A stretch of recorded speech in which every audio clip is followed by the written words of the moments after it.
Hello, Peter checking in again with the meditation and science series, trying to bring meditation in with science-backed studies that help you really get to the bottom of this, which is quite a big field. It's a big field, meditation, mindfulness, a really big field, but actually it's really simple. You don't have to worry about it, it's very simple.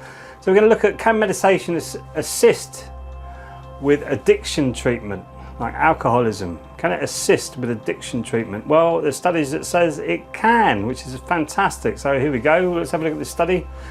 Meditation can help people who are undergoing treatment for addiction by improving self-regulation and willpower, cultivating better awareness and understanding of triggers, and alleviating withdrawal symptoms. A small study of 19 recovering alcoholics found that participants who received meditation training reported a reduction in the severity of relapse triggers, which included depression, anxiety, stress, and cravings. So it was a small study, but it shows you that it can do that. And for me, it really has. My triggers are big, or they used to be really big, and I used to get very angry very quickly, especially about the state of the world and the environment and how we treat each other.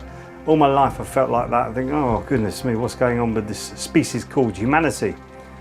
But I'll share with you one trigger that's really used to spark me up something rotten, and I've in the last few weeks I've learned to deal with it, and that's with my mother dying when I was 11 years of age of cancer because of a failed operation.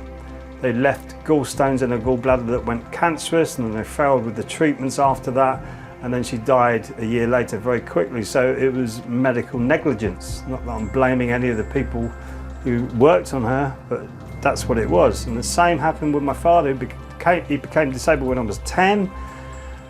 The operation didn't go well, he became disabled all down his left side. Mervyn Davis, a rugby player at the time, had the same operation. He was up and running about 6 months later. My father struggled through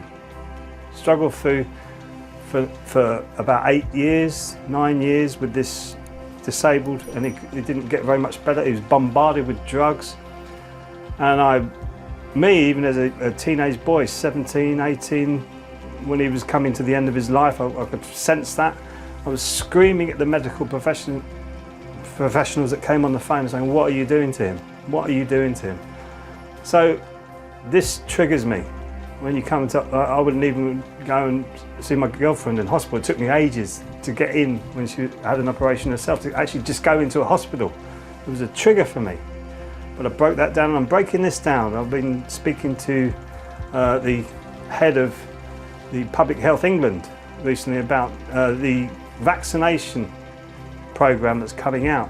And I'm saying, I'm sorry if I really do react badly to this, but this is a trigger for me, and I didn't react badly.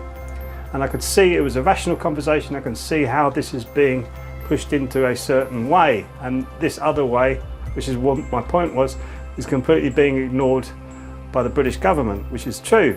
So you've got one way and you've got the other way. We had that conversation, still putting my point across now, putting it out into my local community without being an extremist, an anti-vaxxer or pro-vaxxer or a rebel, or even though I am a rebel. I just want change. Like we all do, we want change. We can't keep going on the way that we're going.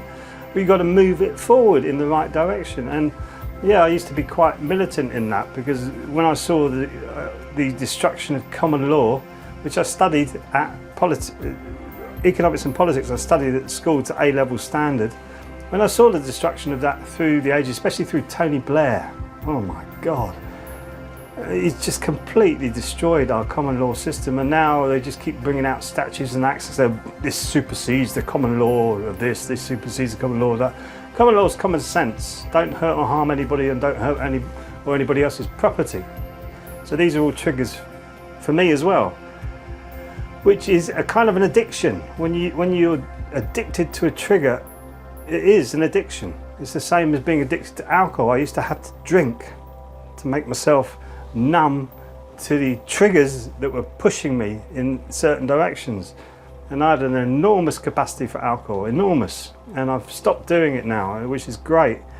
I still have the odd drink at the weekend, which is lovely. I just enjoy it now for the slight change of state that I have, but it doesn't really affect my life anymore. It doesn't affect my life. My consciousness is growing, my compassion and love for humanity is growing, and I use it just as like having a cup of tea. Some people have a cup of tea, maybe I'll have a beer or two. It's no big deal to me, but to other people, oh my God, he drinks alcohol. It doesn't matter. It doesn't matter. I can see why certain religions and ways say don't drink any drugs that alter your state. I can see why, because we're amazing. We're absolutely amazing. We have amazing capacity to actually bring down higher energies and to get over these addictions that we all suffer from. Amazing. We've got amazing capabilities of doing that, but we're stuck in this little bubble that we can't break out of, and therefore we're going to lean on our addictions to keep pulling them in and keep damaging ourselves with the same cycles going round and round and round. That's what I'm really focusing on with this video here, and the research for alcohol there, and that's why I'm explaining how I've been through, what I've been through, and how bad this can be for people. And my heart goes out to you, even though I'm a very light-hearted and jokey person. Very deep and serious below that. Serious may be the wrong word, but very wanting the best for everybody, and that's so important, because if we don't actually all strive towards that, we're going to keep getting this divide bigger and bigger and bigger and bigger, which is happening. Everybody is seeing it now, and a lot of people are questioning how powerful can these people be who've got no idea what they're doing, but they're just doing what they're doing because of business. Because of business. It's a big question. Anyway, meditation and addiction, really good. Give it a go. I've got a 35-day challenge here on this YouTube site. I'm also running a webinar or workshop on the 5 types of meditation that I teach, the 5 stepping stones for transformation, or of transformation, the dream method. The dream method. Sounds great, right? Go through the dream method. You can do it. Go through the webinar. If you want to go deeper with me as a coach, meditation coach, you can do. If you try, go through the webinar, you can speak to me directly after that to make sure that this is something you want to do. Otherwise, carry on with what you're doing. Everything's good. Either way, it's all fine. So let me know in the comments how you get on with anything like addiction or anything like that, anything you've changed in your life. I'm very interested, always very interested to know. Always love to hear from people, especially new people, but I love to hear from my old subscribers. I've got a few now, which is great. I always want to hear what you got to say, even though you think, oh, I can't keep putting comments down. Some people have stopped. Please carry on. I like to see your comments, I honestly do. So think about that, meditation and your addictions. Think about whether you're addicted to even an emotion or a feeling or a way. I am always like this. Get rid of it. Boom, and it's gone. Meditation will help you with that. Thank you for watching. If you enjoyed, please like and subscribe, and I'll see you in the next video. Sarang Hamida.